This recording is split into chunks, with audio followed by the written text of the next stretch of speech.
desa lollipop. Di sini ada teorema Pythagoras yang akan dibuktikan. Di sini tentang cara penggunaannya. Di sini ada desa lollipopnya.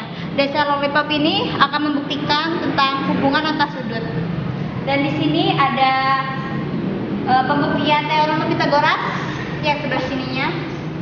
Sebelah sininya tentang pembuktian garis singgung lingkaran.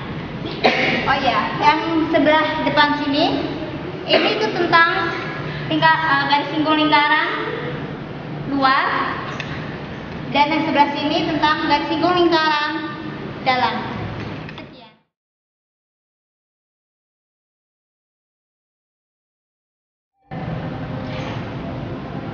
Ini adalah langkah untuk menjalankan alat peraga ini untuk membuktikan garis singgung persekutuan luar. Di sini ada 7 langkah. Di sini terdapat 2 buah lingkaran, yaitu lingkaran yang pertama berpusat di P yang disebut dengan lollipop 1.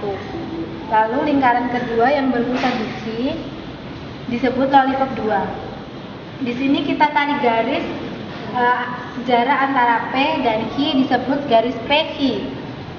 Lalu di sini kita buat sebuah garis yang terbuat dari bambu, 2 buah garis, yaitu garis singgung persekutuannya, garis singgung persekutuan luar ya. Ini kenapa kita buat 2? Karena yang kedua ini bisa ditarik ke bawah untuk membuktikan rumus dari garis singgung persekutuan luar. Oh ya, kita turunkan ke bawah. Di sini kita memperoleh sebuah segitiga. Ini adalah garis lurusnya. Garis lurus ini disebut garis S atau garis singgung lingkaran luar. Ini adalah tinggi. Tingginya itu sepanjang jari-jari P dikurangi jari-jari dari Q. Lalu jarak P dan Q ini adalah garis miringnya. Kita bisa membuktikan rumus dari garis singgung persekutuan luar dengan menggunakan teorema Pythagoras kita pelajari tadi. Ini adalah S atau garis singgung. Ini adalah garis PQ sebagai garis miring. Ini adalah tingginya. Tingginya itu sepanjang jari-jari dari P dikurangi jari-jari dari Q. Sebelumnya tadi kita telah mempelajari teorema Pythagoras. Ini adalah sebuah segitiga. Rumus dari Pythagoras adalah B kuadrat sama dengan A kuadrat dikurangi C kuadrat. Dapat kita tarik kesimpulan ke dalam segitiga yang ini, yaitu S kuadrat sama dengan PQ kuadrat dikurangi jari-jari P dikurangi jari-jari Q. Ini adalah rumus persamaan garis singgung lingkaran luar.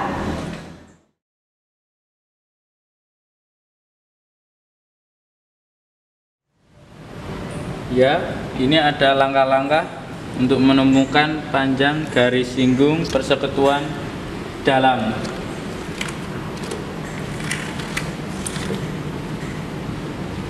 Ini ada 7 tahap-tahap yang bisa kita temukan. Ya, ini saya akan menjelaskan yang sebaliknya, yaitu garis singgung persekutuan dalam.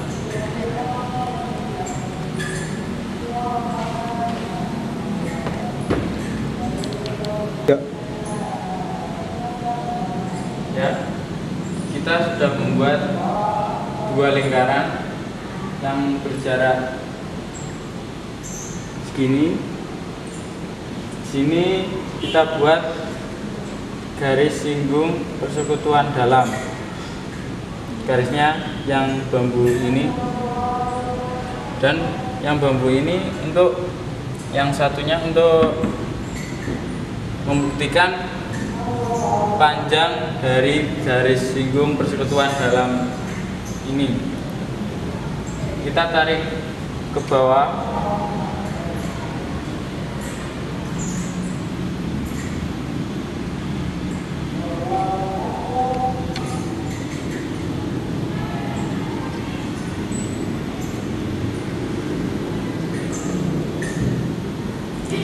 Di mana kita menemukan segitiga dari kedua lingkaran ini dengan jarak titik pusat kedua lingkaran ini adalah yang terpanjang. Di mana rumusnya yang segitiganya bisa dijelaskan ke dalam rumus ini, di mana segitiga RP itu panjang RP sebagai garis miring segitiga siku-siku dan garis T sebagai jari-jari lingkaran P ditambah jari-jari lingkaran R. Ya, seperti teorema Pythagoras yang dijelaskan oleh teman saya tadi, dengan rumus B kuadrat sama dengan A kuadrat dikurangi C kuadrat yang disubstitusikan ke segitiga siku-siku yang kita temukan di dalam lingkaran, yaitu menjadi S kuadrat sama dengan PR kuadrat dikurangi jari-jari lingkaran P ditambah jari-jari lingkaran R.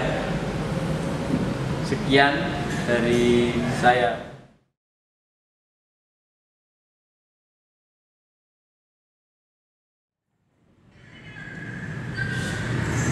Di sini ada hubungan antar sudut jika dua garis jajar dipotong oleh garis. Di sini ada langkah-langkahnya mengenai sifat-sifat sudut dan ukuran sudut. Namun sebelum kita beranjak ke sifat-sifat sudut, saya akan menjelaskan mengenai bagian-bagian yang ada di sini. Yang pertama yaitu garis yang dipotong oleh dua garis jajar disebut jalan utama. Kemudian jalan yang dipotong oleh jalan utama disebut oleh jalan A dan jalan B.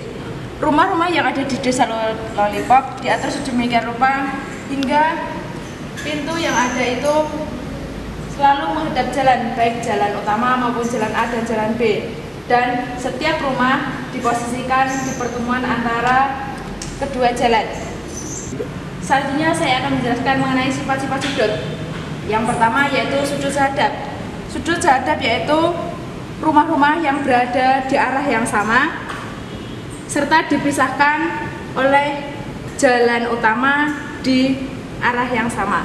Selanjutnya yaitu sudut dalam berseberangan. Sudut dalam berseberangan yaitu rumah-rumah yang berada di dalam jalan A dan jalan B dan arahnya bertolak belakang. Yang selanjutnya sudut luar berseberangan. Rumah-rumah yang berada di luar jalan A dan luar jalan B serta posisinya saling bertolak belakang. Yang selanjutnya yaitu rumah-rumah yang berada di dalam jalan A dan jalan B serta berada di wilayah yang sama disebut dengan dalam sepihak. Yang selanjutnya yaitu rumah-rumah yang berada di luar jalan A dan jalan B serta berada di posisi yang sama atau di wilayah yang sama disebut dengan luar sepihak.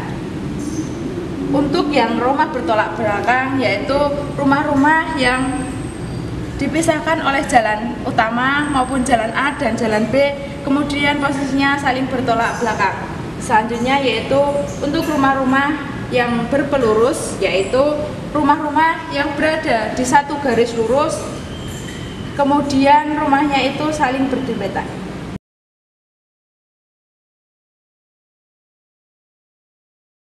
Baiklah, yang selanjutnya adalah pembuktian mengenai ukuran dari sifat-sifat sudut yang dijelaskan. Di sini saya tampilkan bahwa beberapa ukuran sudut dapat dibaca di sini. Mungkin sini saya akan menjelaskan cara pakainya saja. Misalkan saja kita akan buktikan mengenai sudut yang sehadap. Di sini kita ambil bagian sudut yang sehadap. Oke, rumah ini mengandung sebuah papan di mana bawahnya adalah memiliki besar sudut yang sama yang sesuai dengan tempatnya.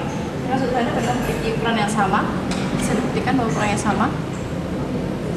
Kemudian bisa juga kita buktikan dengan sudut yang dalam berseberangan, ukurannya juga sama. Baiklah, contoh yang lain yaitu dengan membuktikan bahwa ukuran sudut itu bisa membentuk ukuran 180 derajat, yaitu dalam sudut sepihak, dalam sepihak. Bisa kita buktikan. Bisa 180 derajat untuk setengah lingkaran. Ya, mungkin juga ini berlaku untuk ukuran sudut-sudut yang lain, bisa dibuktikan sifat-sifatnya.